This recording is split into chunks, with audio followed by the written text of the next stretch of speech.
وعلیکم السلام ورحمۃ اللہ وبرکاتہ۔ رضاعت کے ثابت ہونے کے لیے تین چیزوں کا ہونا ضروری ہے، جیسا کہ صحیح بخاری میں، ترمذی وغیرہ میں حدیث ہے۔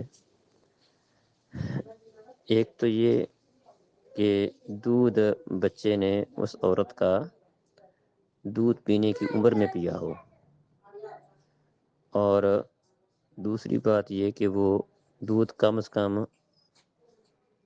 5 بار اس نے پیا ہو، اور تیسری یہ کہ وہ دودھ اس نے پیٹ بھر کے۔ تو یہ تین شرطیں اگر پائی جاتی ہوں کہ کوئی بچہ کسی عورت کا دودھ پینے کی عمر میں، جو کہ 2 سال کی عمر ہے، 2 سال کی عمر کے اندر اندر 5 دفعہ پیٹ بھر کے دودھ پیتا ہے، تو وہ عورت اس کی رضائی ماں بن جائے گی، اور اس عورت کے جو بچے ہیں اس کے رضائی بہن بھائی بن جائیں گے، تو ان کا نکاح ان سے حرام ہوگا۔